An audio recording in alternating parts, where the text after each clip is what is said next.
They both have blue hair, they both have an aesthetic that clashes darkness with vibrant colors, they both have a thing for blood, and they both seemingly came out of nowhere. Today we're going to be taking a deeper look, comparing and contrasting Billie Eilish and Baby Goth, two popular music artists who have burst onto the spotlight with a similar look and both labeled as industry plants. Before we continue, we should probably discuss what an industry plant is. Basically, it's an artist who blows up through label support. This isn't anything new, and contrary to popular belief, I don't think this term is technically a bad thing. I mean, this has been happening in the industry for so long. Currently, we are being inundated with all of this press, all of these interviews, all of this media exposure that somebody so early in their career doesn't typically get. But this whole industry plant term, this label, it is a recent term for something that has been an industry standard for a long time.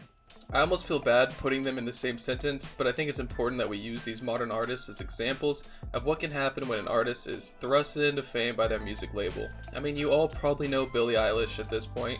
You click on one of her videos and she is forever in your recommended. I'm pretty sure this girl has done more interviews in 1 year than most artists do in their whole career.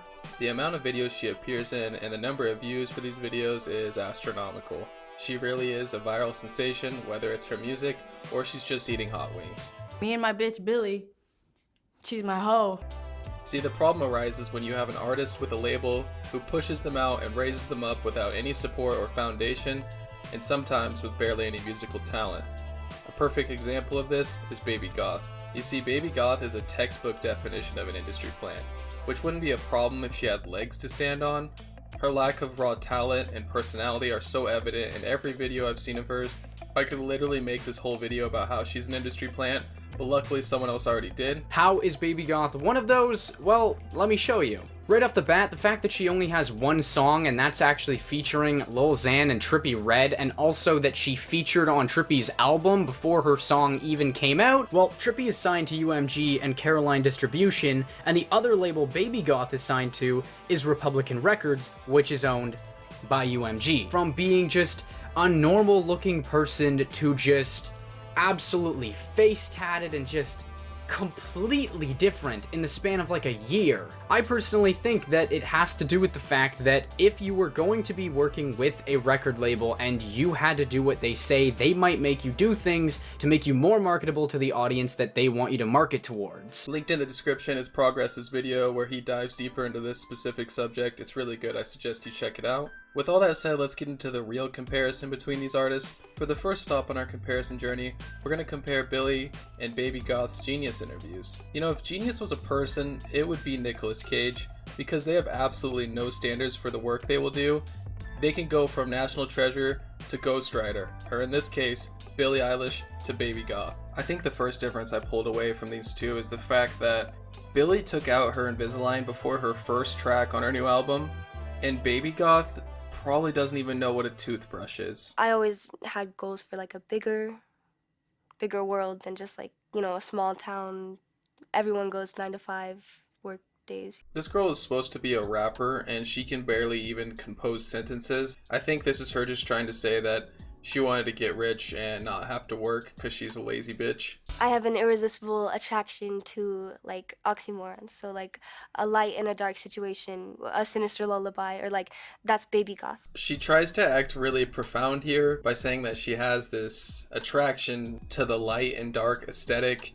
But I mean, I don't even get that. Like, her lyrics and message is so deep, but it's actually just the most shallow, flexing, terrible lyrics I've ever heard. To me, so that's what I like to represent in my music as far as visuals and lyrics. Mary dropped a new record and she won the best new flexer. Okay, we're not even gonna talk about how off-key that was, but let's talk about these lyrics. Mary dropped a new record and she won the best new flexer.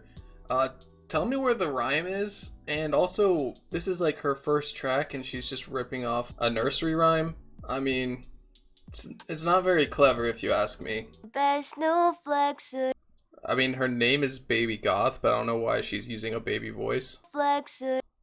Alright, let's check out Billie. Don't be that way, fall apart twice a day. Okay, so Billie's already rhyming better than this supposed rapper, and her voice is melodic and nice. You can tell she actually has some singing talent. So high you cannot measure, so rich like I am the treasure. Tell me where this contrasts light and dark. I mean, all I see is you flexing and barely even rhyming. I think a common theme between industry plants is people say they don't write their own music, but I wouldn't even be surprised if she wrote this because it's just straight garbage. In my own lane, I am the GOAT. You know, like I'm like the greatest of my own vibe. If you're self-proclaiming you're the greatest, I don't think you're the greatest. I just wish you could feel what you say. Show and never tell, but I know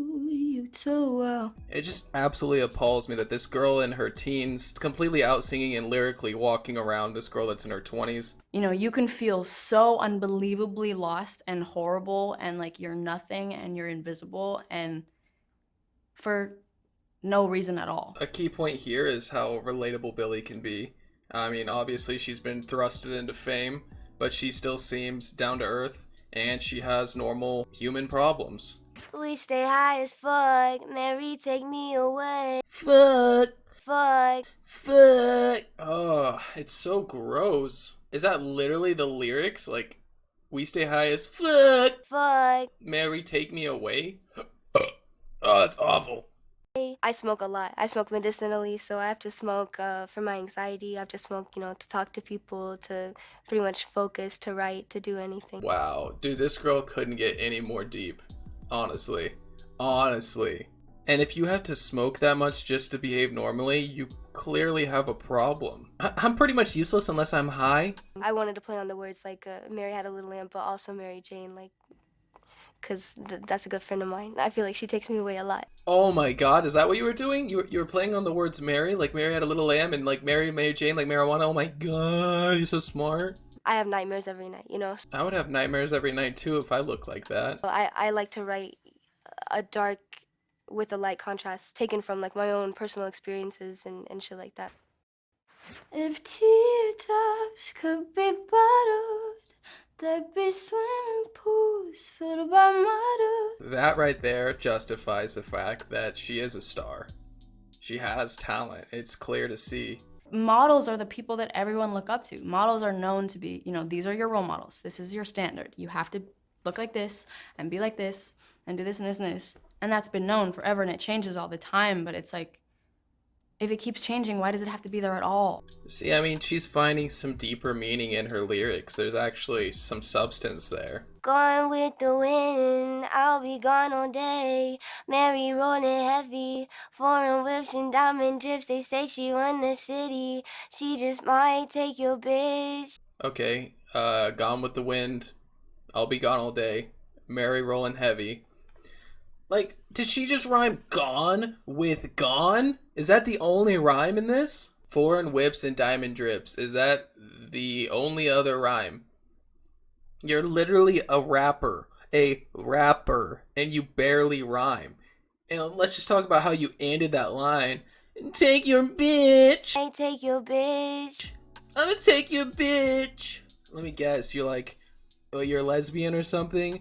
Oh, that's so deep. You're a lesbian. You're gonna take someone's bitch. Like, wow. I'm sure the LGBT community is like, wow, that's so brave of her to say that she would take someone's bitch. I like a Porsche 911, Porsche 944. I got my first bus down. I realized they are heavy, so I wanted to write about that.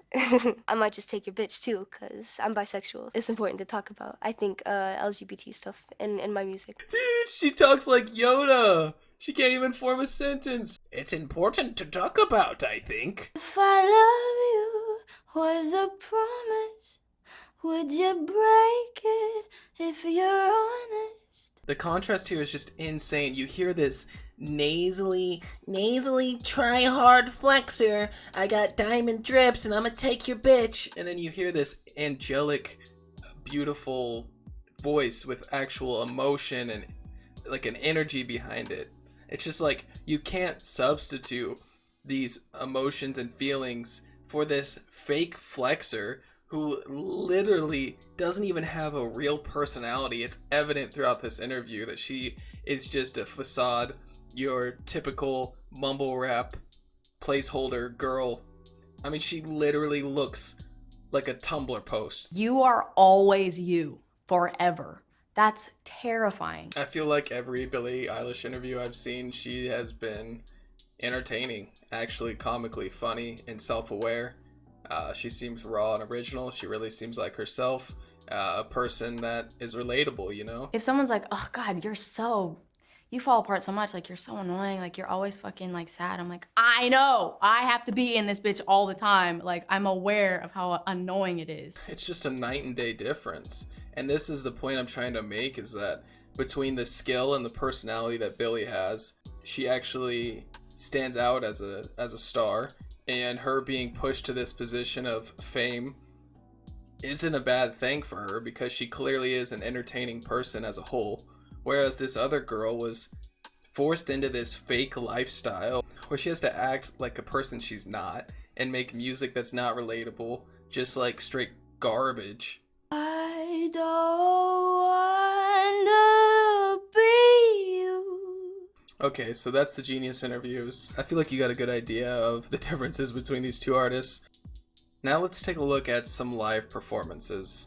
You really know how to make me cry when you give me those ocean eyes. A world gone blind. I can't stop thinking of your diamond mind. Billie's live performance had some mistakes, but it was her singing. There was some emotional involvement to the singing.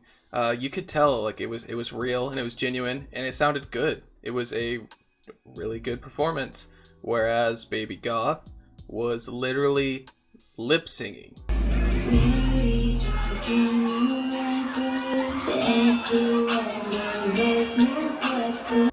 This girl is going out doing shows.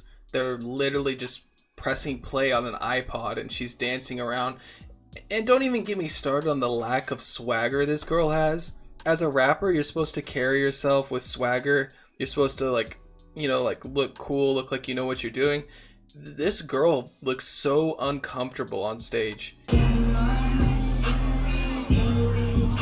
At this point, she literally pulls the mic off the stand and the music continues as if she didn't. She's not singing at all.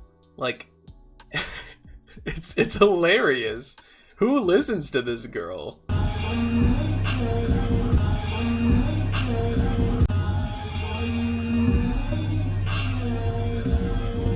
This girl also has a new record out with Wiz Khalifa, and let me just say, as a fan of Wiz Khalifa, this is one of the worst tracks I've ever seen him on. I feel like he just showed up, they gave him the lines, and he sang them and he left and made his check. Like, honestly, she's like a mumbly, auto-tuned Ellie Goulding. Like, that's the only thing I can compare her to. I mean, you can watch interviews of Baby Goth, and she's the same lifeless, one-dimensional person who only cares about ice and smoking blunts. It's just so fake. It's just so nasty. This just goes to show you that no matter how much support a label can give someone, there is no substitute for actual talent and an actual personality. This is just some things to think about. I think the topic of industry plant's really hot, and I wanted to compare these two to show you examples of, yeah, like, maybe they both are industry plants, but at least one of them has talent, they're a likable person, they're funny, there's a reason why they're successful, and then there's a reason why you probably haven't heard of this other one. And the thing that blows my mind is the amount of people that actually like Baby Goth. Like, what type of person do you have to be to enjoy this look and this music? Like, I get it, like tattoos and the dark aesthetic and stuff, but like, there's no substance here. If you're just here to watch someone flex on you and talk about their fake persona, like, what's the point? Thank you guys for letting me introduce you to White Trash Billie Eilish. I thought it was pretty interesting. I hope you guys liked it. If you made it this far, definitely leave a like on the video. If you're not subscribed, get subscribed. Notifications on so you don't miss an upload. Thank you guys so much for your time. I hope you enjoyed it. Have a good week, and we'll talk to you next time.